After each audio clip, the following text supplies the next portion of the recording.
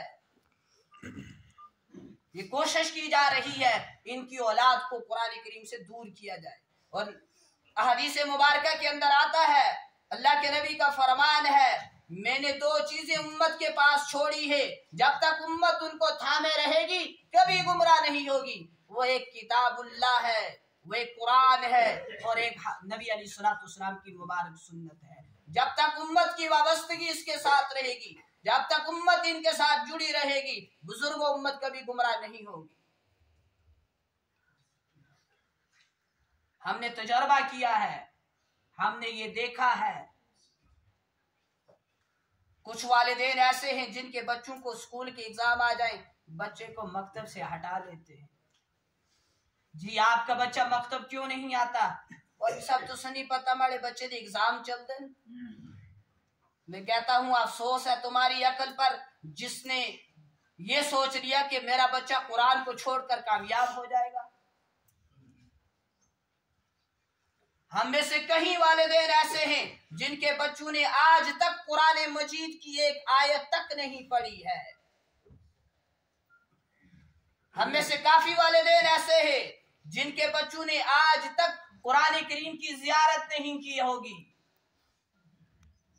کل پرسوں ترسوں کی بات ہے، میں نے کسی سے کلمہ پوچھا، کوئی بھی تھا، چھٹا نہیں پوچھا، پہلا پوچھا، کہا مولوی صاحب اللہ کی قسم مجھے نہیں آتا،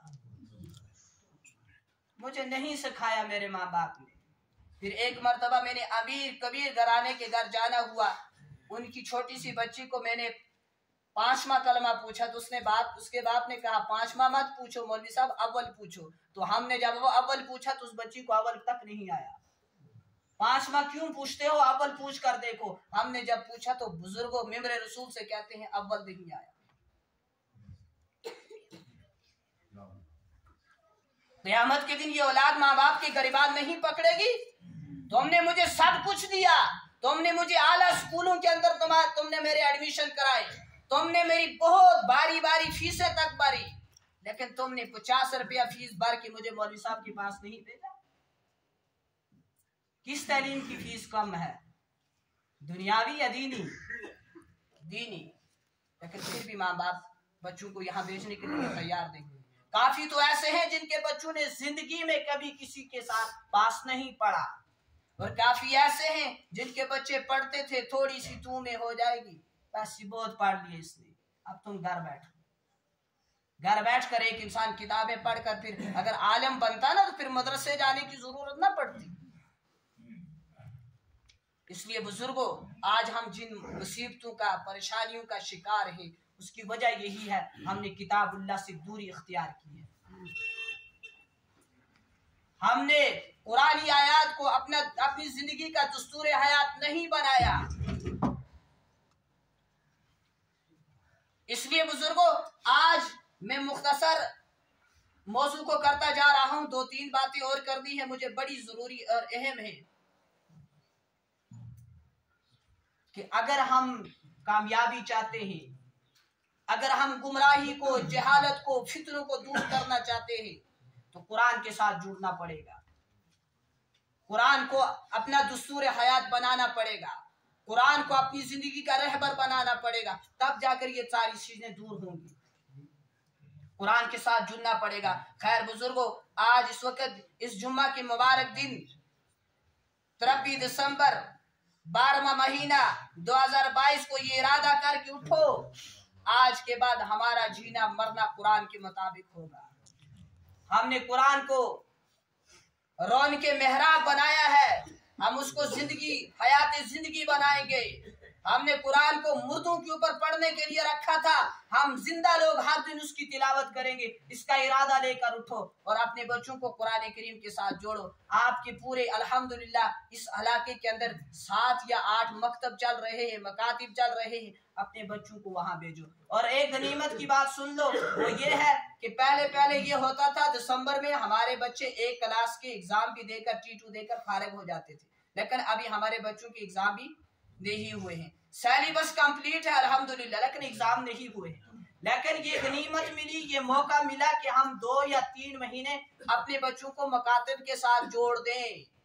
پہلے تو چلو ٹیوشن پڑھتے تھے، اس سال وہ بھی شاید نہیں ہے، اپنے بچوں کو مکاتب کے ساتھ جوڑ۔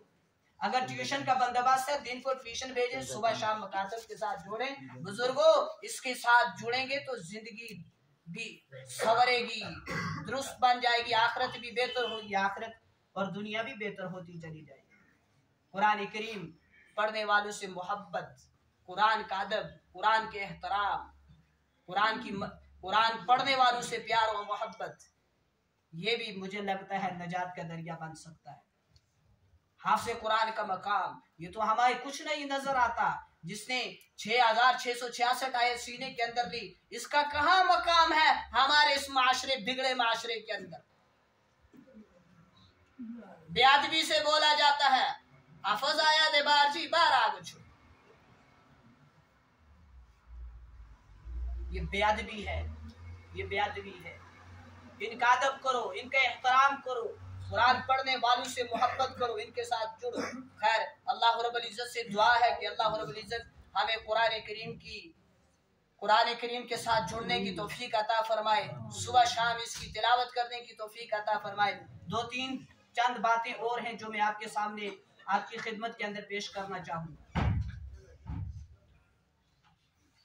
ایک یہ، آپ نے خبروں کے ذریعے سے، نیوز کے ذریعے سے، کسی اور ذریعے سے یہ سنا ہوگا کہ آج کل خودکشی عام ہوتی جا رہی ہے۔ وجہ ڈھونڈتے ہیں کیوں کی اس نے خودکشی۔ بزرگوں، انسان اگر جتنے مرضی دعوے کر لے مجھے کسی کے ساتھ محبت ہے، لیکن حقیقت یہ ہے اسے اپنی زندگی سے بڑھ کر کچھ چیز نہیں ہے، اسے اپنی زندگی سب سے زیادہ عزیز ہے، اور زندگی بڑی ہی کیا ہے، نعمت ہے، ایک تحفہ ہے انسان کے لیے۔ ایک انسان کے بارے میں پتہ کیا جاتا ہے کہ اس نے خودکشی کیوں کی، اسے سوسائڈ کیوں کیا، پتہ چلتا ہے یہ غریب تھا اس لیے اس نے سوسائڈ کر دی، خودکشی کر دی۔ تو میں یہ پوچھنا چاہتا ہوں، نبی علیہ السلام سے بڑھ کر دنیا کے اندر کوئی غریب تھا؟ 2 مہینے جن بیچاروں کے گھر کے اندر چولہے نہیں جلا کرتے تھے۔ بزرگوں، نبی علیہ السلام کی زندگی نے امت کو یہ درس دیا، یہ سبق دیا، تمہیں کچھ چیز میسر ہو جائے، مل جائے، اس کے اوپر اللہ کا شکر کرو، اور نہ ملے تو اس کے اوپر صبر کرو۔ نعمت مل جائے شکر گزار بندے بنو اللہ کے، نعمت نہ ملے تو اس کے اوپر صابر بندے بنو، صبر کرو۔ لیکن ہمارے پاس یہ جذبے نہیں ہے۔ ہمیں نعمت ملتی ہے، ہم کہتے ہیں جی میں اس قابل تھا، مجھے اس لیے نعمت ملی۔ مصیبت آ جائے تو صبر کرنے کا مادہ ہی ختم ہے، بیٹری ہی ڈیڈ ہے۔ اس لیے بزرگوں، انسان کی زندگی کے اندر کتنے ہی کٹھن حالات آ جائیں، کتنی ہی مشکلات آ جائیں، انسان کو صبر کرنا چاہیے۔ نبی علیہ السلام کی زندگی کے اوپر اس کو نظر ڈالنی چاہیے کہ انہوں نے کیسے صبر کر کے امت کو دکھایا ہے۔ ابھی تو بزرگوں، جتنے حالات پہلی امتوں پر آئے ہیں، جتنی مصیبتیں ان امتوں پر آئی ہیں، اس امت کے اوپر تو نہیں آئی۔ اس لیے بزرگوں، جب بھی کچھ حالات آ جائیں، اللہ کے لیے اپنی زندگی برباد مت کرو۔ اور حدیث مبارکہ کے اندر آتا ہے، جو انسان جس طرح اپنے آپ کو مارے گا، خودکشی کرے گا، قیامت تک اسی طرح اپنے آپ کو قبر کے اندر مارتا رہے گا۔ اور کبیرہ گناہ ہے خودکشی کرنا، کسی بھی حالت میں یہ جائز نہیں ہے، نہ اسلامی اعتبار سے نہ ہی قانونی اعتبار سے یہ جائز نہیں ہے۔ اس لیے بزرگوں، آپ بھی خود کیا کرو، اپنے گھر والوں کا کیا ہے، ویسے تو گھر کا بڑا اس کا کیا ہے، ذمہ دار ہے، نگہبان ہے، اس کی مانند ایسی ہے جیسے بکریوں کے ریوڑ کے ساتھ جانے والا چرواہا، وہ بکریوں کا ذمہ دار ہے، اس ریوڑ کا ذمہ دار ہے، نگہبان ہے۔ ٹھیک ایسے ہی گھر کا بڑا گھر کا ذمہ دار ہے، گاؤں کا بڑا گاؤں کا ذمہ دار ہے۔ اس لیے بزرگوں، آپ خود بھی دین کے ساتھ جڑو، دین بتانے والوں کی پیروری کرو، اور بزرگوں اپنی اولاد کو بھی سمجھاؤ، وہ اس زندگی کو بیکار نہ کرے۔ اور دوسری بات، ہماری نوجوان نسل منشیات کے اندر ڈوب چکی ہے۔ منشیات سمجھتے ہیں کس کو بولتے ہیں؟ نشے کے اندر۔ اگر آپ نے نشہ کرنا ہی ہے تو قرآن کی تلاوت کا نشہ کرو، اللہ کے ذکر کا نشہ کرو، نیک اعمال کا نشہ کرو، ان گندی چیزوں کا نشہ نہ کرو۔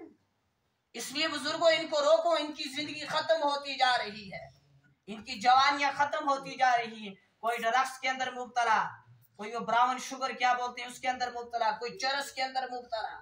اس لیے بزرگوں اپنی اولادوں کے اوپر کڑی نظر رکھو، اور فون غلط استعمال ہو رہا ہے اس کے اوپر بھی نظر رکھو۔ ضروریات کے لیے دیا ہے تو ضروریات کے لیے اس کو استعمال کریں آپ کی اولادیں، اس کے اوپر بھی کڑی نظر رکھو۔ اولاد ہماری تباہ ہوتی جا رہی ہے، قرآن سے ہماری اولاد دور ہے، منشیات کے اندر ڈوبی ہوئی ہے۔ اس کے بارے میں بزرگوں ہم سے قیامت کے دن پوچھو۔ اس لیے بزرگوں ہم کیا کریں؟ سب سے پہلے اپنی اصلاح کی فکر مند بن جائیں، اپنی ہماری اصلاح ہو جائے۔ ایسا نہ ہو ہمیں صرف قل هو اللہ احد آتی ہو تو دوسرے کو کہیں کہ سورہ بقرہ سناؤ، ایسا نہ کریں۔ خود کو وضو کے فرائض پتہ نہیں تو من گڑت سوالات کسی سے پوچھیں۔ اس لیے بزرگوں ہماری اولادیں کیا بنے؟ انجینئر بھی بنے، ہماری اولادیں ڈاکٹر بھی بنے، ہماری اولادیں پائلٹ بھی بنے، ہماری اولادیں کچھ اور بڑے منصب پر بھی چلی جائیں، لیکن ہماری اولادوں کو یہ بھی پتا ہو ہم مسلمان ہیں، ہمیں وضو کے فرائض کا پتہ ہونا چاہیے، وضو کے طریقے کا پتہ ہونا چاہیے، غسل کے فرائض کا، غسل کے طریقے کا۔ یہ تو روزمرہ کے مسائل ہیں جو ہماری زندگی کے ساتھ جڑے ہوئے ہیں، ان کا ہمیں پتہ ہونا چاہیے۔ خیر، خودکشی بھی بہت ہے معاشرے کے اندر، اس لیے بزرگوں اپنی بھی اصلاح کریں، خود بھی اگر مصیبت آ جائے اس کے اوپر صبر کریں، اپنے گھر والوں کی، اپنی اولاد کی بھی فکر کریں تاکہ وہ اس طرف یہ رستہ اختیار نہ کریں۔ اللہ رب العزت سے دعا ہے کہ اللہ رب العزت ہم سب کو عمل کی توفیق نصیب فرمائے۔ وآخر دعوانا ان الحمد للہ رب العالمین۔